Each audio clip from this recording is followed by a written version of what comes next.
Hey, hey, hey, we made it all the way to March Madness on a Monday. It's the beginning of the tournament.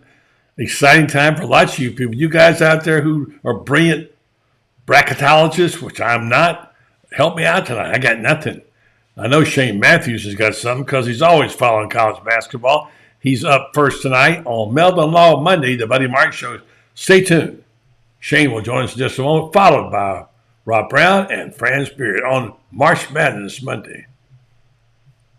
It's time again for Buddy Martin. Call him up and tell him what you're thinking. But be kind because he's doing the best he can. Better, stronger, faster.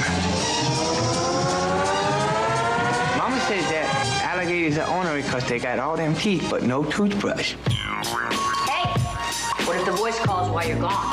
Take a message. Bye. You ready, champ? I'm ready for this my whole life. I'm incapable of small talk. But that's why you love me, right? Kind of intimidating to be in the presence of so many great athletes.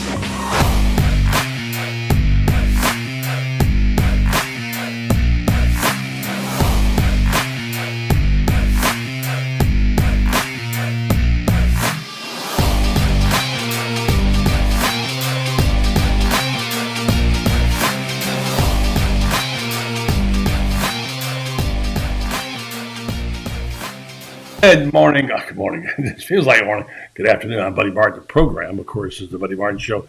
Medon Law Monday. It's not in the morning. It's at night.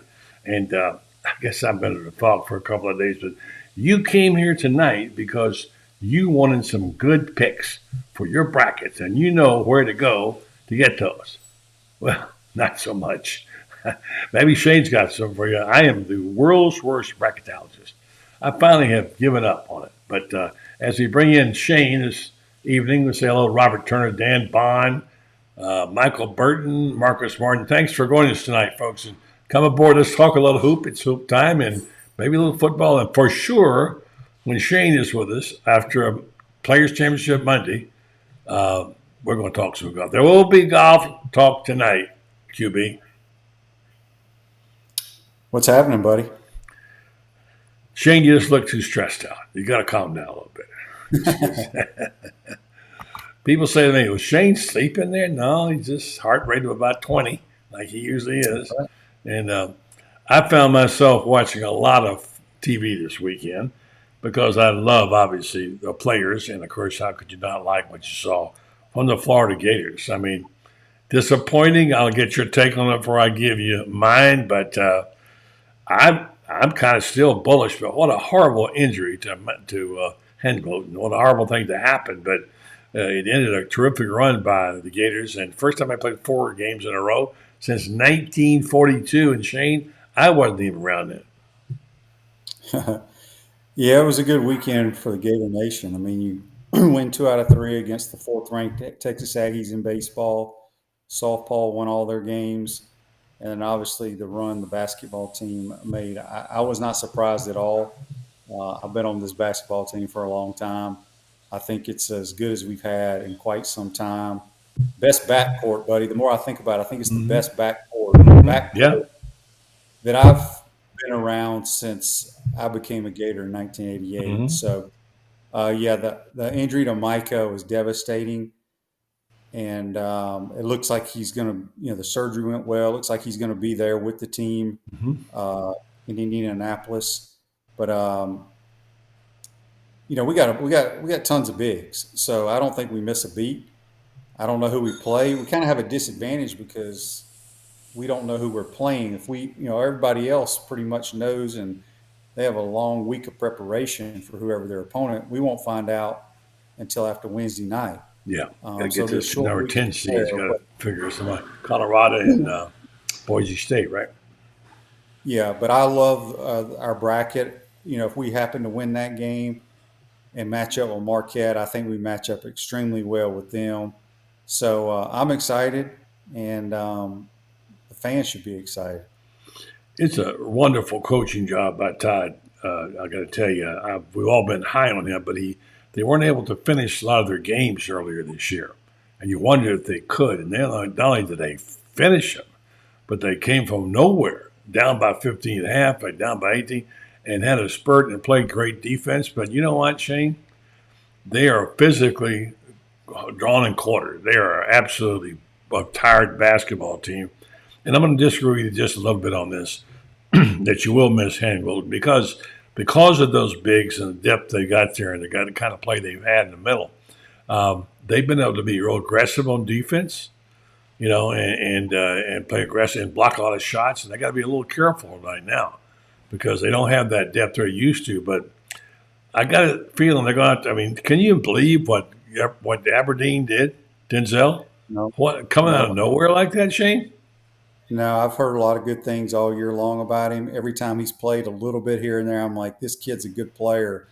I hope he plays more. And look, this coaching staff knows what they're doing. Mm-hmm. You mentioned, we came from behind. It's hard to hold leads in college basketball because the shot clock is totally different than it used to be. I mean, think about it. Mm-hmm. Think about what A&M is thinking, blowing an 18-point lead. Think about what their fans are. So you're going to blow leads in college basketball in today's world, and then you're going to come from behind. That's just the way it is. But it was a great tournament run, and now none of that matters. Now you got to gear up and get ready for game one in the NCAA tournament. Aberdeen coming through like he did, it makes you wonder what they could do if Riley Kugel would ever play under control. I told you earlier this year he was my favorite player, but he's really diminished his role, taking wild shots, making moves, losing the basketball, and even on the defense side, and you've been saying this, he has not been as stout as he was. So he's not clicking, but they're going to need him on that bench too if they're going to go more than be a one-and-done team. So we'll see. Who do you would rather they play, Boise or Colorado? Both those teams are about the same. I would say maybe Colorado wins, but I don't think our rotation is going to change at all. Maybe at the bigs, but they'll start Condon, and then Hawk will play a lot. Hawk, I always pronounce his name wrong. Tough, yeah. And you still have Tyrese Samuel. So I don't think it's. I mean, look, losing a kid definitely it was devastating. I mean, you dream of playing in the NCAA tournament. This was an opportunity for him, but I really don't think they're going to miss a beat. I'm still bullish on them like you are. I think they're really good. I don't know what they're going to run up against because, as you know, it's all about matchups. When you get here. But again, the number one goal for every basketball team in America at the beginning of the year is make the NCAA tournament. Correct. And we're there. Yeah, that's nice. And it makes you wonder, when you go back and look what he did, the coaching job, he went to the portal and he found goals. And then he coached them up to get over the hump. And they started playing their best basketball at the perfect time of the year. And what an effort these two players gave him. And you'd think, boy, if the football team could have that kind of effort, what could they do, So it was really a fun team. It's a fun team to watch, Shane. Yeah, I've liked them from day one. People on my show complain daily about this guy, or he had his turnover. Look, people are going to have turnovers in basketball. You're going to miss shots. That's just basketball. What's interesting is pretty much the entire team is totally different from last year. And next year's team is going to be totally different from this year because of the transfer portal. True. Everything is changing. What's really changing, and I'm doing a series on this week, is the whole deal with SEC expansion. And it's almost hard to believe it's on us, but it's on us. It'll be a road game in Austin this year. And I started thinking about all the cultural changes it'll bring about and information. And, there's a group of us here who've been here a while, and we like to think we've been the original members of the SEC, and I have mixed emotions about it, but something tells me that Texas thinks they're going to run the SEC. We'll see about that. But they're a good football team, and it's sure going to make for good games. And we won't have to complain about the Powder Puff games anymore, Shane, because they got a schedule that we've all been wanting. unfortunately, be careful what you ask for because this team has got. Can you imagine, by the way, what this is going to be like when playing this schedule in the next few years? Some of the teams still found, like Tennessee, still found 3 easy games. Florida didn't find any of those; they got one. And so whatever. I hope the committee will take a good consideration. I know they will. The kind of schedule that's played because, my gosh, Florida. Mm-mm. All right, Shane, I'm going to give you your. Go ahead. Yeah, I mean, our schedule's difficult. There's no question about it. I mean, a lot of our games before they changed the conference this year were already scheduled. Miami, UCF, things like that. I think down the road you'll see it change a little bit because Missouri's got a very easy schedule out of conference. Their conference schedule is not very difficult either. So look, like I've said multiple times, embrace it. Mm-hmm. People have been bitching for years about the so-called cupcakes. Well, we don't have any. I guess we have Sanford. You can consider them. Is it Sanford that's coming here? I think you're right, Shane. I don't have it. Yeah, they're a very good FCS team. So, yes, they are. Look, I'm excited for it. I'm not going to sit here and dwell on it. I think we can win every damn game we play. I really do. The HBC's got to win that. So, a couple of things on basketball.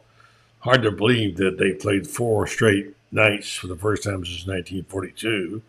I don't know how you feel about the seeds. Indianapolis, where they are. They did get a Friday night game and not a Thursday night game, which is a plus. And I'm sure we'll have some people who will weigh in or are unhappy with it. I think I'm pretty happy with how they got to and how they played. As you said, they reached their goal to get to the tournament. Here's one thing. I have little things that bother me, Shane. I want you to go through your list, too. I can't stand people who call it the NCAA tournament. It's not tournament. It's tournament. It's spelled with O, especially people in the North. Well, the tournament's going well. It's not the tournament. It's a tournament, okay? Those little things bother me a lot. So, but anyway, so they play the winner of the 2 10-seed play-in with Colorado and Boise State, and we'll see where they go from there. You seem to think they got a good chance against Marquette. By the way, Marquette better be careful of Western Kentucky. Yeah. Oh, my goodness. Who's that? That's Grizzly. Grizzly. Sounds like a Grizzly. So you got Shaka Smart at Marquette. One of 4 former Donovan assistants with teams in the Big Dance. Can you name the others? Say that one more time. I'm sorry. You're one of 4 Donovan assistants. Donnie Jones, Anthony Grant, and who else? Shaka. How many were there? 4. One of 4. So I just named 3 of them. Mm-hmm. Shall we leave it open and see if anybody come out with another one? We'll come back for the break and see who got it. They're head coaches? Yeah, they are in the tournament. Richard Pitino. You got it, pal. Bing, ding, ding, ding, ding. You're 4 for 5. Good job, Shaner. That's why you host this show every morning. That you host, because you're the man. Mm-hmm. Got an interesting stat for you. Chris Harry on your show a lot. Made a list of the injuries of the big men. We'll take a break on Medon Law Monday, come back with Shane Matthews. We'll join later about Rob Browne, an Auburn fan, by the way. And I have a complaint about Auburn, okay? I mean, look, I give it to them what they are, but I don't know. I wonder sometimes if Bruce Pearl has turned this into WWE. I mean, his philosophy is foul every time down the court. In that game, yes, there was some brutal physical play there. And you saw some of it. Franz is not very happy. I'm in trouble with Bill Feinberg. He's mad at me about something. Have you taken a tour of the 4 of the worst? I don't know what you mean there, Bill. Explain. 4 of the worst what? Take a time out with this. This is not one of the 4 worst. This is our friend who sponsors this program. We're so grateful for Medon Law and Jeffrey. And back with Shane, the QB. We'll talk about, think of all the bigs they've lost in basketball, Shane, in recent years. It's amazing. Jeffrey, you do a show where you ask a lot of questions. I've got one for you right now, okay, regarding how do you know whether your case is being handled right and what to do about it. In medicine, you can get a second opinion. if you're not satisfied with the doctor's opinion that they have. And do you have that in law? Can you do that with lawyers? Yeah, buddy. As a matter of fact, we get quite a few calls from folks that have signed up, particularly with the big box law firms, that they do a hell of a good job of putting ads on TV, but after that, they don't really measure up to the way we try to create a client experience that's outstanding. And we're always willing to review a case and give a second opinion, just like with a doctor, because not all law firms are created equal. I guess that's the normal thing. Just go to Medon Law, Google it, and find out, and just give them a call. And like you say, if you come in, you get to see a Medon. You don't get shuffled off to somebody else. You get to see a Medon, and that's good to know, because a lot of people don't know how to do that stuff, like me. And maybe you can coach us through. So, Medon Law. Medon Law. I won't back down. Thank you to Jeffrey. All right, here's the deal. The big Chris Curry pointed this out. I didn't realize this with hand voting going down like he did. The last decade, so Florida's had excruciating painful losses of big men. It hurts. All right. So think about it. You get in 2012, Bono in 2017, Blackshear in 2020. It's been one of the biggest, Chianti in 2021, and Castleton last year, and now Micah Hangvoten. So it's a tough go, but I guess this time of year everybody's got people hurt, but that's too bad. What a kid, what a year he's had, and he deserves to play. So what is it with Florida's big guys getting hurt, Shane? Well, I don't consider Keontae Johnson as a big man. He was like a forward. Power forward, but I don't know. It's it's crazy because a lot of times an injury like what he had, compound fracture, somebody usually like in football like falls on you, or in basketball, he just came down awkward on his ankle foot and it just snapped, and it's a shame. Like I said, hasn't scored. I think he was averaging 2 points a game, but about 6 or 7 rebounds, and he's a shot blocker.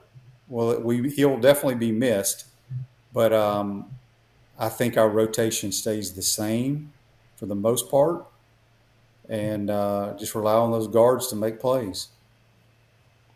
Yeah. Florida got, by the way, 24 wins, by the way, is pretty stout. I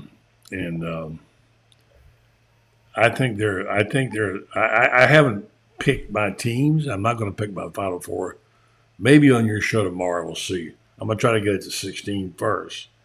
But I liked Florida for the Sweet 16. I weighed it now. Does it change your mind, Shane? Do you think they can still get there with Hangman being hurt? Yeah. Look, again, I know and this is nothing against Micah, because I really wish he was playing. But as I just stated, I think he's averaging 2 points a game, buddy. We've got to score. And I love the way the bracket is set up. We don't have any physicality facing us until I don't have it in front of me, but I think if Florida goes to the Elite Eight, possibly, they'd have to play Houston. And that's a different animal there. But they can go through spurts where they can't score at all. They got embarrassed. I'm being very, very optimistic here. Mm-hmm. But I think I have us going to the Elite Eight in my bracket. I don't have it in front of me. Mm-hmm. But like I said, you lost a key part of your team, but the other 2 young freshmen, they're both about 7 foot, aren't they? Yeah, Condon's right at it, and Huff. I don't think Huff is it. I think he's 7 foot too, or 6'11". I don't think so. Who's out there? Anywhere we need you. I don't know the heights of these people, but they're big guys. They really are big guys, and you're right. Those 2 kids play with tremendous effort, man, they get after it. They do. I like how he runs the court with them. I like where they handle the ball, and they're relentless on the break, and they take it right to you. And Bruce Pearl's team was just vicious. I mean, they were banging on people. There were so many no calls in that game. I like my basketball without a bunch of whistles, but you play a team like Auburn, there's going to be a whole bunch of fouls, 80 fouls in the game or whatever. So I don't know. I just don't like that style of basketball, preventing the rest from letting them play. And I don't think they'll let them do that in the tournament. Do you? Well, it just depends on the officiating crew, but that's Auburn basketball. That's what Auburn does week in and week out. I know. But I mean, even on their offensive foul after offensive foul, the big guy, when he turns to the basket, he shoulders the guy. He almost knocks him over, and puts buries his shoulder. Anyway, I'm not complaining. I mean, look, they did well. Florida had their chance. They got a good ride out of it, and they're going to still have some basketball left. Do you have any, before we go to our golf talk, any secret picks for Cinderellas or anything? Yeah, real quick. Houck is 6'9" and Condon 6'11", and Hanlock is 7'1". So I mean, that's some height in there. But the other two are way more active and athletic. It may allow us to play faster now. I don't know. We'll see. The upset picks. I got a bunch. I think James Madison wins the first two games. That's my Cinderella.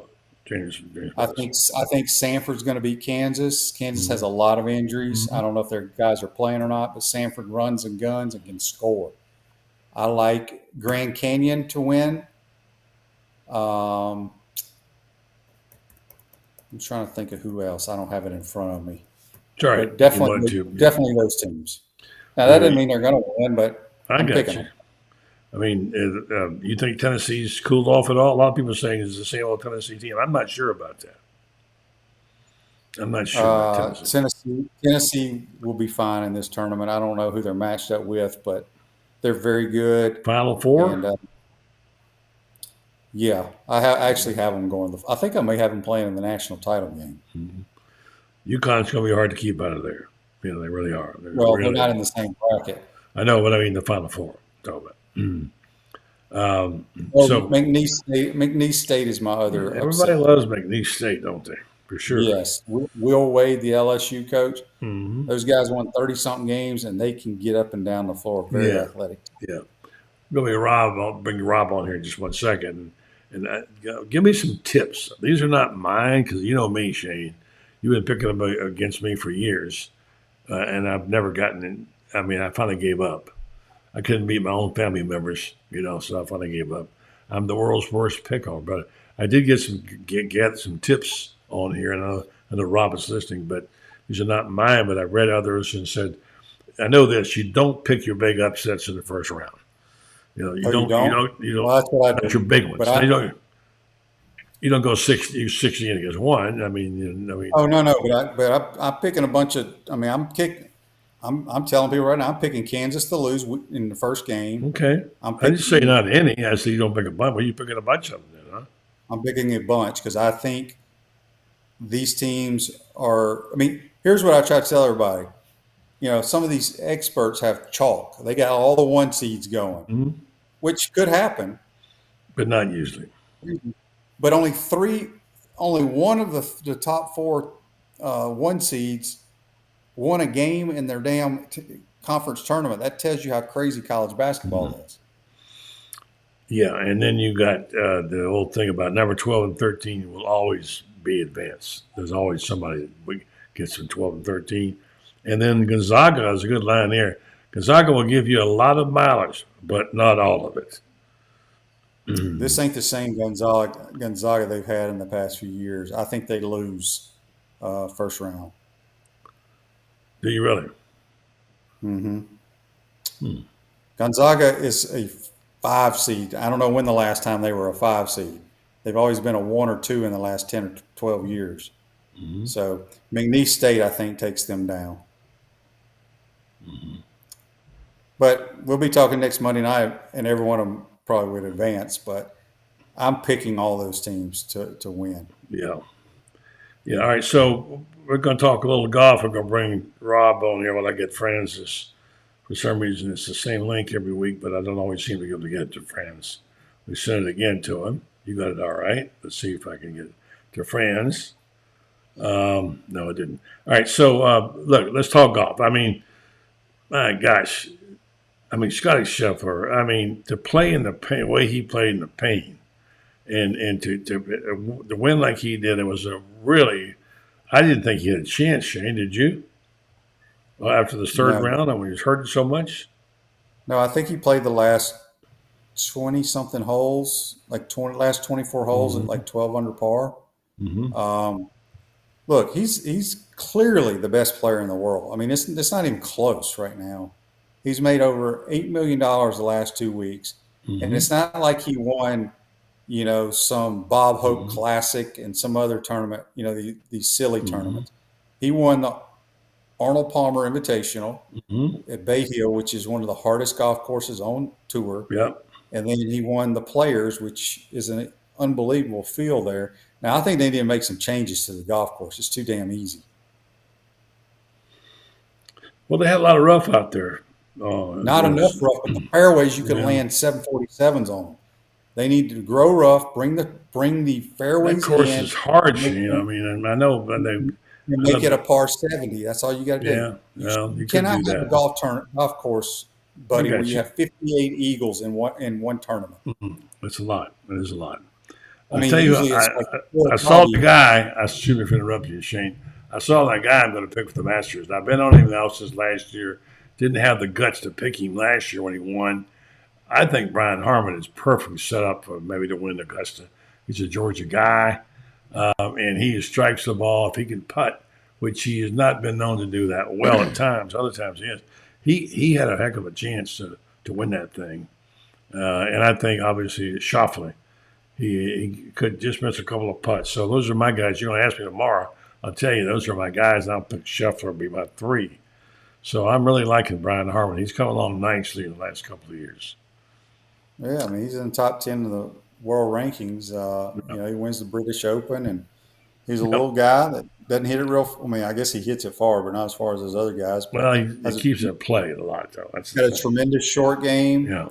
And had an opportunity to win, didn't win. But, I mean, I don't know how he plays at Augusta. Certain guys play well there, some don't. I don't know what his he used to say it was a fade. That used to be the thing that would win there for you when Nicklaus was winning. Here's a guy who can win at Augusta. He's won every place else, and now he's figuring his brackets out. Say good evening to Rob Brown, Esquire, Shane Matthews, the guru, the quarterback, who's who'd you pick to be in your Final Four? Shane, did you pick him yet? Yeah, I did. I'd have to pull it back up here. I don't even know if I UConn, right? And Tennessee. I got UConn and Houston playing, and no, I do not have them playing. Give me a second, let me find it. You look at that while Rob tells us a little bit about what he's got going on in his Final Four. What's up, Rob? How you doing? I have not finished my brackets yet, and I do that. What's that, Shane? It took me probably less than 2 minutes to fill my bracket out. That's either good or bad. Yeah, I mean it's all luck anyway. I try to go with the small Catholic schools that have got guys that have played together 3 or 4 years. I am going to pick College of Charleston to beat Alabama. I do think that's going to happen. It's a very good pick. And Shane, don't you like those teams that have been together 3 or 4 years that they've played? And I think you're starting to see coaches in recruiting. Look at Todd Golden. He and Bruce Pearl are going to follow a similar path. You go get guys that have been at a school, and then they transfer to you, and hopefully it's going to change. But for them to leave you and go to another school, they have to sit for a year. So that's when you want to get them. But I look at Florida's team. I don't think any of those 5 guys started at Florida when they when they started their careers. The entire basketball team at Florida is brand new. Yeah, every one of them. Yeah, and what's this? By the way, man, your player that got injured yesterday. I'm not a doctor, but hand compound fracture. Was that what it looked? I mean, how's he doing? What's the status on him? He's had surgery. I'm sure they had to put in his leg. A pin? Or not a pin, a damn rod. It was bad, but they said it went well. Good. His parents were on that. All right, so, buddy, here's my Final Four. All right, let's hear it, Shane. Well, here it is. Do I need a drum roll? Or do I need I have North Carolina beating Illinois, and I have Houston beating Tennessee, and I got the Cougars beating the Carolina Tar Heels for the national title. And I love UConn. I think UConn's going to win it all, but everybody in America's picking them. So you're picking Houston. They couldn't even win there. They got embarrassed in the last game. Really. But it's one game. I know. Basically, with your strategy I got one team in the Final Four that won their conference tournament, Illinois. Yeah. They weren't even the regular season champ. I got North Carolina, who lost in their tournament. I got Houston, who lost in their tournament. Okay. And I got Tennessee, who lost in their tournament. But I have the Gators getting all the way and losing to Houston. Okay, in the round of 16? That would be the Elite Eight. That would be the 8. Okay. I don't look, huh? Yeah. I got Florida going to the Elite Eight, losing to Houston. Okay, Shane, I already announced this. Rob's new to me that I'm the world's worst bracket guy. I am like the worst. You come to my house, my dog could beat me. I couldn't pick as I said, my grandmother out of Count Basie's band, So I've just kind of just retired from it and saying, look, I'm not any good at it, so I'm not going to do it. I'll pick my favorite teams that I would like to see get to the Sweet 16. You're not prepared to do yours just yet. Can you give us, Rob, a little bit of strategy? Shane, what did you say your strategy was? I said, they say the book, by the book, don't pick a lot of wild upsets the first round. But you got a bunch of them, don't you, Shane? Yeah, I do. And I mean, like I said, buddy, I don't really care how I do in this thing, but I think Sanford's a very good basketball team. I think they beat Kansas, who has a ton of injuries. I think McNeese State's going to win their game. I think James Madison's going to win their game. I just think those kids are good. I think they're good basketball teams. There's so much parity in college basketball. Yeah. Well, we know who Rob wants to win. The team that beat Florida SEC. Gators. I want the SEC to win. Yeah, but you want Auburn. You want Auburn. You know you do. No, yeah, I like Todd Golden because I remember him when he was with Pearl. I watched him at San Francisco. I think a team, Kentucky, I don't care if they're the most talented team in America. They got a bunch of guys who look at their personal stats and they don't play defense. And you are who you are. Franz was on with us this morning along with Kevin Skarbinski and Tommy Kane. It's hard to change your identity. Zebras don't change their spots, their stripes, just their watering holes. If this late in March, you are who you are, and there's not a damn thing you can do about it. Isn't that right, Franz Beard, Iron Duke from the Panhandle? Well, here's the not one the thing Panhandle, Kentucky can do that nobody else can do. There is not a team in America that can shoot like Kentucky. And if Kentucky gets into a shooter's coma, there is not a damn team in the country that can beat them, period. Yeah. And that's the one thing that you always are concerned about when you get into March Madness, is you get into there with this team that it gets so locked in defensively, or the one that goes into a shooter's coma. It always seems that there's going to be one or the other that goes in there. And this team that, Kentucky has 8 guys that can shoot threes and knock them down. Reed Shepherd's hitting 55% from 3. And that's the kind of team that should concern people. Auburn is one of 2 teams out there that can play with anybody. And by that I mean they are best equipped to adjust to. If you want to slow it down, fine. If you want to play it fast, fine. All right, now I'm going to stop you right there, Francis. I'm going to use you all in the next part of the show, but I want to get you while I got these 2 guys on here. And I followed up on your very fine piece this morning, talking about the whole way of style of Auburn's foul every time down the court. Now, look, they deserve to win. They played great basketball. But you called them out a little bit on the officiating. I don't want you to comment yet on it because I know you'll probably go into a rant on it later on. But I'm agreeing with you. I don't like I can't see the officials letting those calls go. Oh, and there's some really no calls that were. I mean, they were banging, man. Am I crazy, Franz? I know you wrote about it. Look, the only thing missing was Borden Soley. I'm going to read that. That's your column. That was really a good one. I'm going to read it. Before I lose Shane, I think we're going to WWE with Auburn here, Shane. What do you think? Look, I mean, they're physical. You got to match their physicality. If they're not calling fouls, we need to go down there and hit somebody upside the head too. Mm-hmm. See if they call it. That's just what Bruce Pearl and his teams do. He's a good basketball coach, whether you like him or not. His kids play extremely hard, and tip your hat to them. But Auburn's. I've said all year long, because I watch all kinds of basketball. Auburn, to me, is not a great shooting team. They just find ways to score. But I'll be damned, they shot the ball extremely well against us the other day. If they do that, they'll make a deep run. But if they go through that lull where they can't score, they'll get bounced early. But, I see them going deep. Let's give Rob a chance to defend his team. Rob? No, I mean, I'm with Shane's right. All of y'all are about Auburn. And they had 11 guys. Leo Berman, the Berminator, is out for the season. But they've got 10. And they'll play 15, 20 minutes a game. But what I like about this team is if somebody is rolling and they're about to come out, the player that'll supposed to go in for them a lot of times will say, hey, let him play. We're on a roll. That's a true team. And that's what Bruce Pearl and Ira Bowman, Stephen Pearl, and Chad Pruitt and those assistants, they're really good at developing players. It's like if you come in here, you got to understand what your role is. So, yeah, I think they've got a shot. But, yeah, their guard play's not great.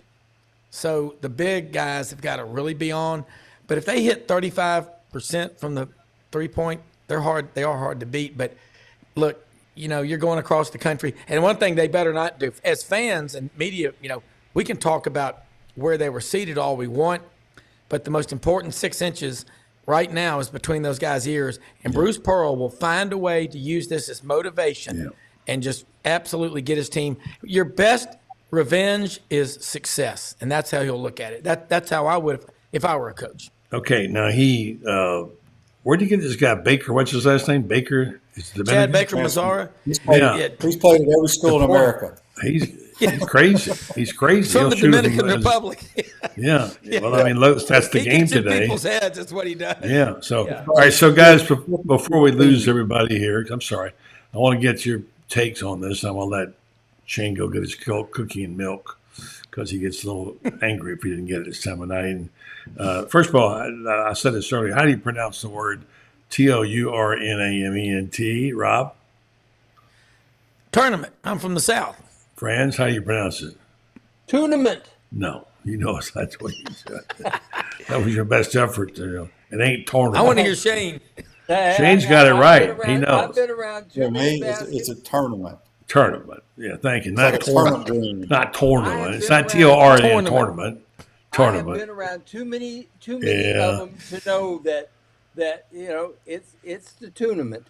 That we in the tournament. Yeah, right. That's what they say. Well, the other one is Notre Dame. People say Notre Dame. I'm like, what?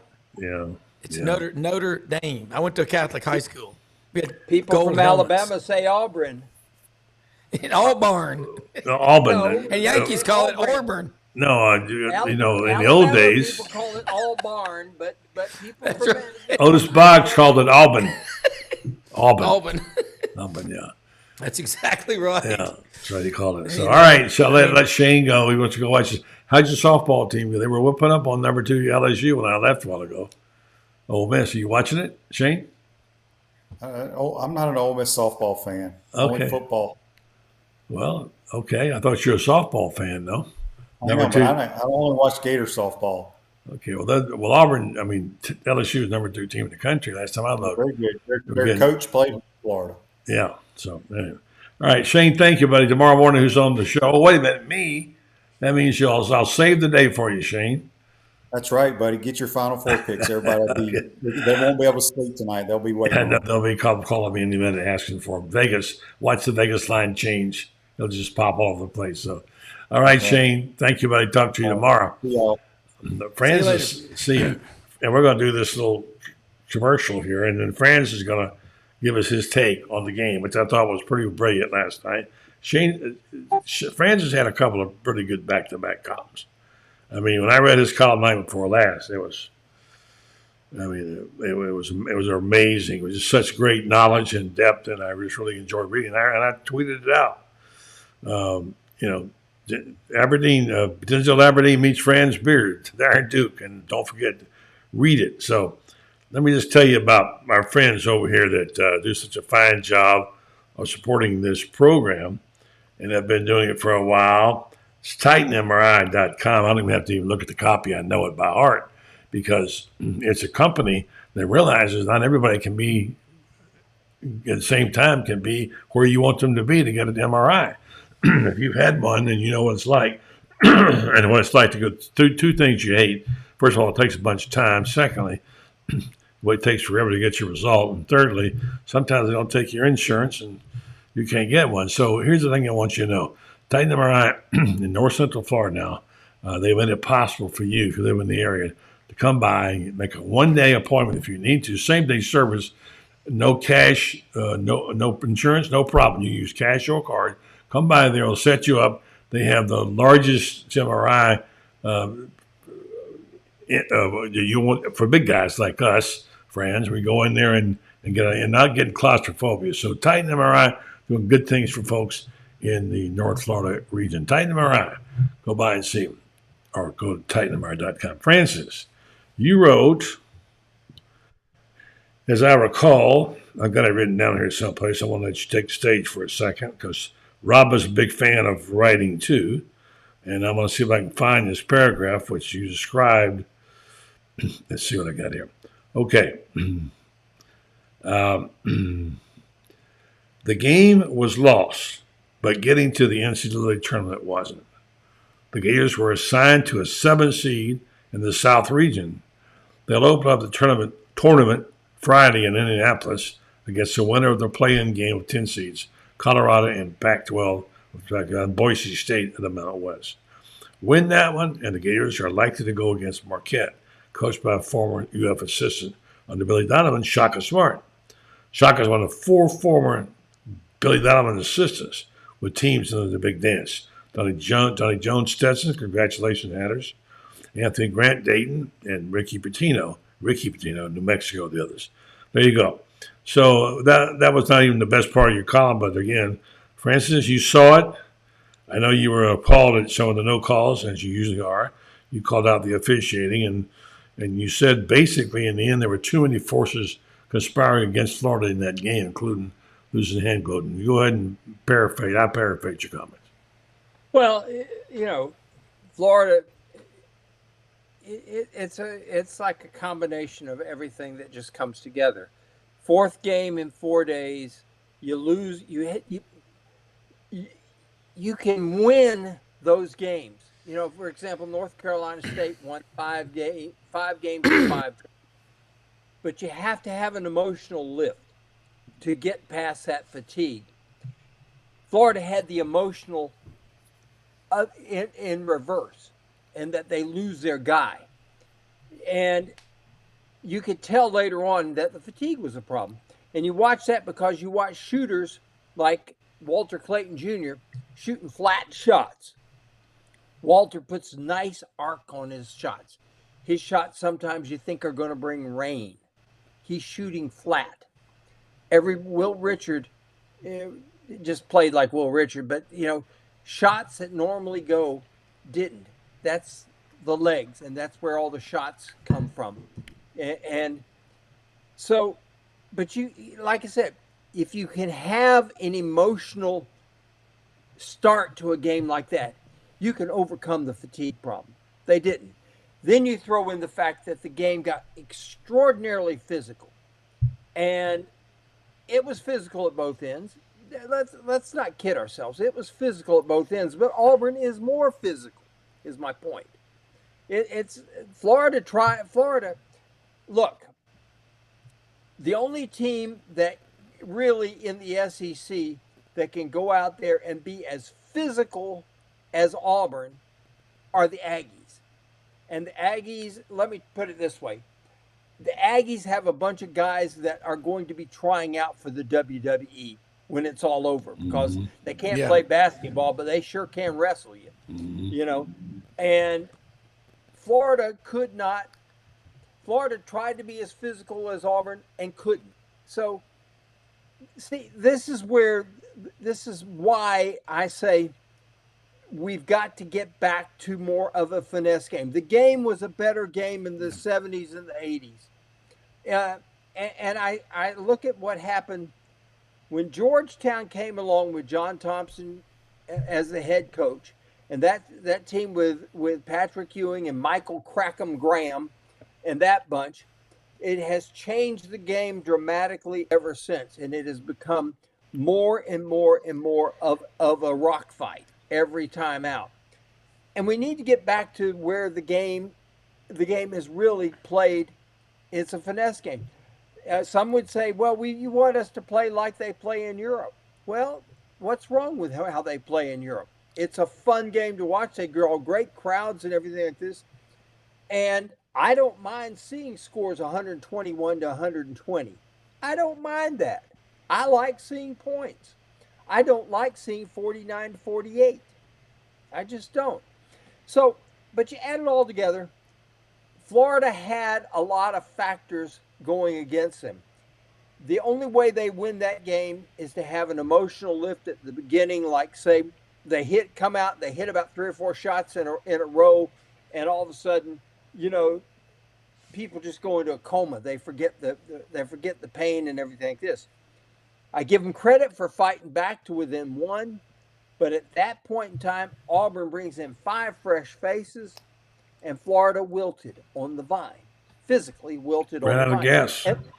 And this is not saying, you know, somebody asked me today, well, you're saying that Florida, their strength and conditioning isn't good. No, their strength and conditioning is excellent. This is 4 games in 4 days, and you're going against the most physical team they're going to see all year long. You know, sometimes you just have too many factors going against you. If everything is even, I still don't know who wins that game. I'm not saying Florida would have won, but they might have. Okay? It would have been far more of a contest. Maybe white knuckles at the end, and everybody would have been happy that they would have said, well, we lost, but by gosh, we had to play 1 extra game than Auburn. Auburn got about 16 different calls going for them. And Bruce Pearl intimidated them. They'd say all these things to make excuses. Todd never made an excuse afterward. He just says, look, they beat us. Okay? My kind of guy. I like that. Yeah, I think you know well. Go ahead, Rob. You know who Todd Golden reminds me of as a basketball coach? Dan Lanning, football coach at Oregon. He's a young guy. He's really smart. And smart basketball people all tell me, they'll go, when he was hired at Florida, I remember asking some people, I said, what do you think about that hire? They said it's a no-brainer. I mean, just look at the way he handles himself. And again, if you can't recruit athletes to the University of Florida, you're either not trying or you're a living brain donor. You know who he reminds everything that you want. Yeah. You know who he reminds me of? Who's that? I'm going to go back to the 80s. Young Rick Pitino. Really reminds me of that. Rick Pitino was light years ahead of the game as far as he takes Billy Donovan and a team of nobodies to the Final Four with Providence. And he resurrected Kentucky. Says today the dumbest thing he ever did was not to stay at Kentucky. He's the guy that would have matched or exceeded Rupp. You know? He would have. I agree. And Todd, totally agree. Todd's like that. He's a cerebral guy, knows how to recruit. Now, here's the thing. You talk to everybody who ever played for Rick Pitino. Every single one of them will tell you to this day that if Pitino said, you got to go out there and run face first into that wall for us to win, they would have done it. You ask John Pelfrey about that, and Pelfrey says, says, if Pitino told him to go out and rob a bank, he'd have done it. I mean, that's just Todd's got that ability to inspire kids to do better than they think they are capable of doing. I love the way he said aggressive, and he said, take the fight to him at the end. I thought it was great that he said, don't back off. I love the fact that he keeps challenging. He likes to run. He tells them, if you get the rebound, go. I liked it, and I think he's done a fabulous job. I wanted to ask just one question, and I know Rob probably getting close to having to go. But I've been wrong about a lot, but one guy I've been wrong about is Riley Kugel. I'm very disappointed in Kugel, and Condon and Huff have been playing terrific. I mean, and there's not a lot of room for him on the lineup, and I guess he's just too reckless with the basketball. And even though he's a good defender, he's out of position a lot. He makes some strange decisions sometimes, but he can knock down three. So he's now was the sixth man. He's not even that now. Tell us before I let you go, let Rob go. What's Kugel got to do to get back in the game? That's a really good question, and I think that there's two people who know the answer to that. One of them is Todd Golden, and the other one is Riley Kugel. Now, I'm going to tell you what people tell me who seem to have their finger on the pulse. And they say that Riley's got a couple people in his ear that don't need to be there. And I've seen that happen a lot in the game. I see that way too often in the game. That I think I can guess who one of them is. Probably so. I can tell you right now, there was a guy, and you guys might remember him. Florida lost to Ole Miss in the SEC championship game. And they had a guy named Marshall Henderson. And Marshall Henderson took them to the NCAA tournament, took them to the Elite Eight, if I remember correct. Fabulous player. And the next year, Marshall Henderson wasn't very good. Mm-hmm. You take Johnny Manziel, who wins a Heisman Trophy in football, and the next year he comes back to Texas A&M, and he's good, but he wasn't anywhere close to what he was as a redshirt freshman. Sometimes guys get people who maybe they think they're well-meaning, but they get in their ear and they screw up something good. And I think that's what's happened. Rob, Auburn didn't get guys like that. No, like everybody. You ask any pro agent, and they'll tell you it's not the kid that they have good intentions. They want to do something with their money, save it, whatever. It's the 20 leeches around them that are all, they think that they're a bank, and they want to borrow all their money, and it mentally just messes with them. But I mean, you're talking about the coaches. Todd Golden, I mean, he'll have guys. They all got guys coming and going, but they've got a system. They got a matrix. They check these boxes with assistants. They also check them with the players they bring in. Zion Pullins from Pleasant Hill, California. Where was he last year, friends, buddy? UC Riverside. Okay. Yeah. He was at UC Riverside, and he was not highly recruited out of high school. He was at a little bitty school. Played a lot of forward in high school because he was like the second tallest guy on his team. And he got to UC Riverside and he played the point.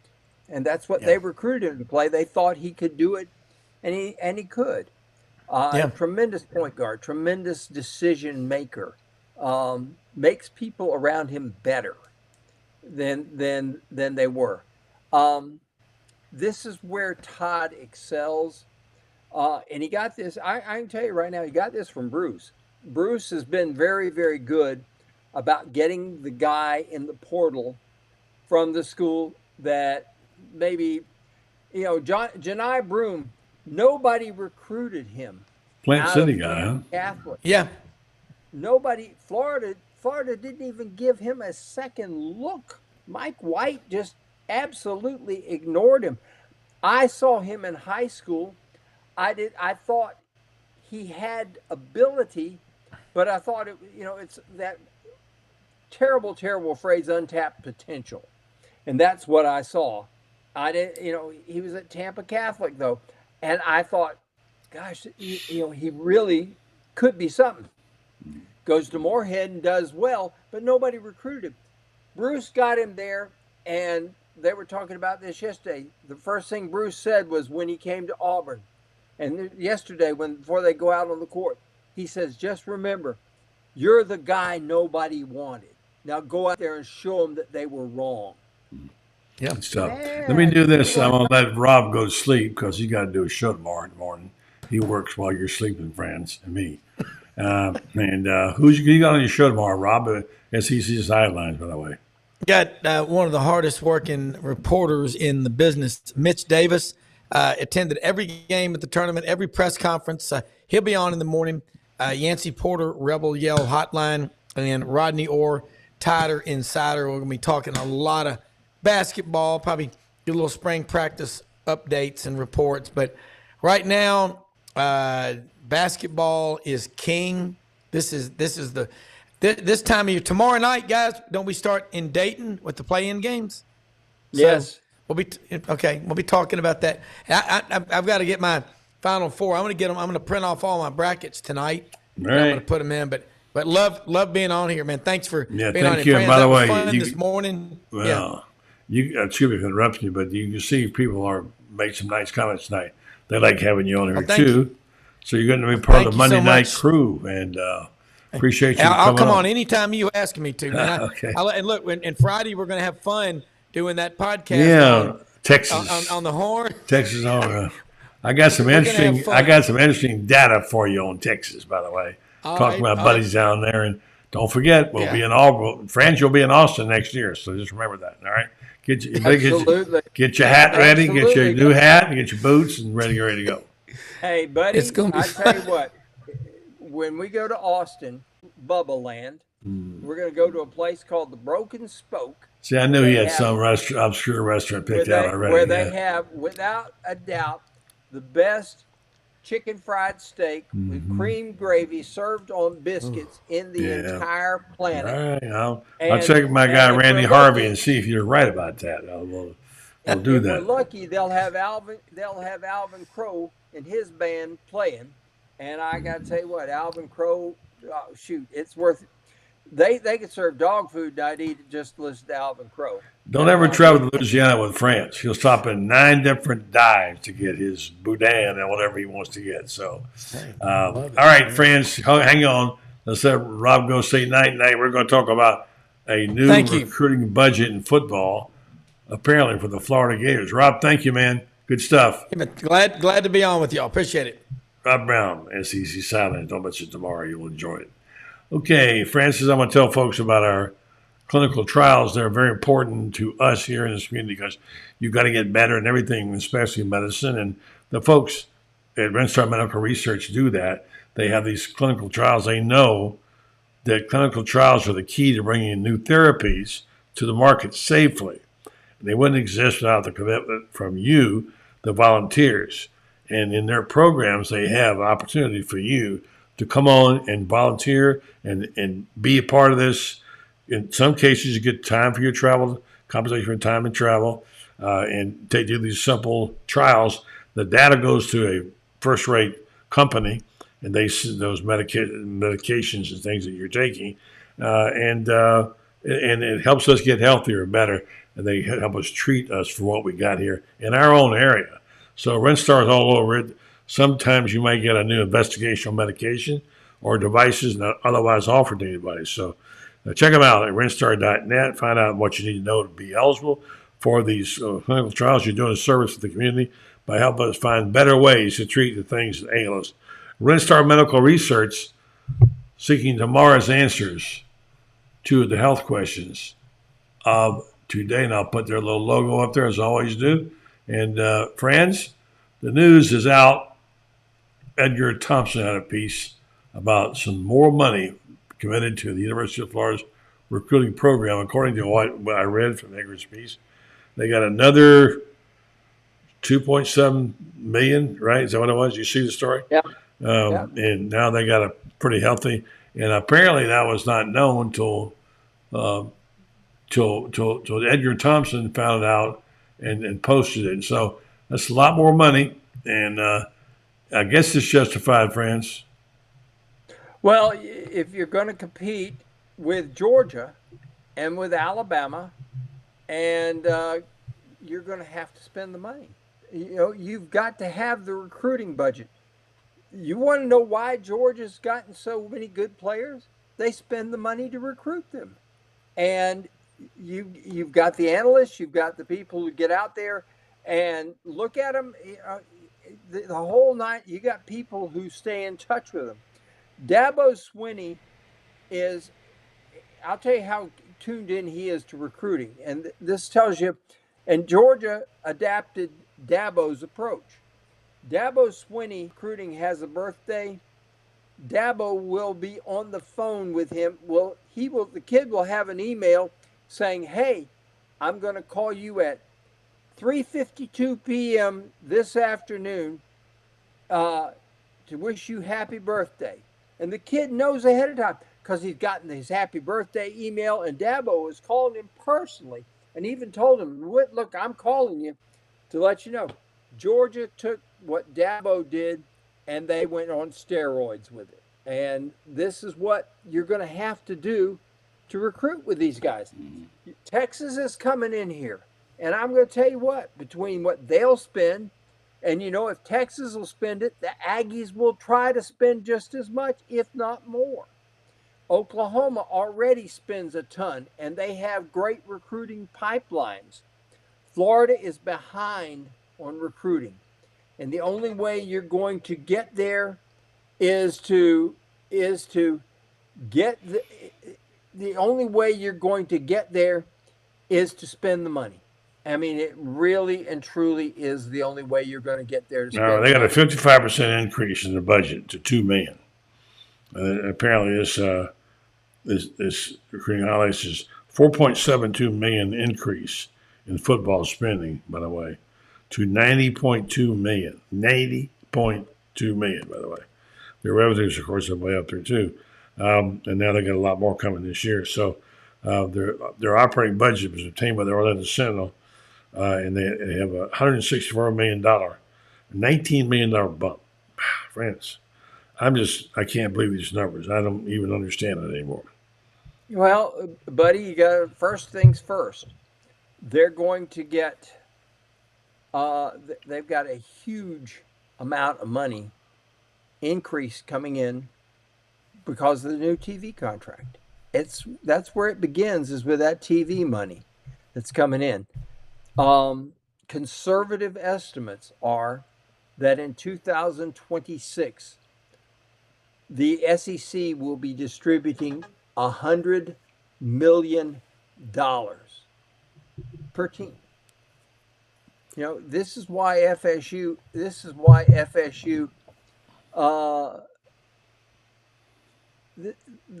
they are desperate to get out of the ACC, because in 2026, it's estimated, buddy, that they'll be getting $46 million. Well, you're sitting on the street corner, the bus keeps coming by, and you don't jump on it after all those times. Don't come crying to me about the fact that you want to get on the bus now. They've had opportunities to do that. Now, because of money, they want to jump. I get it.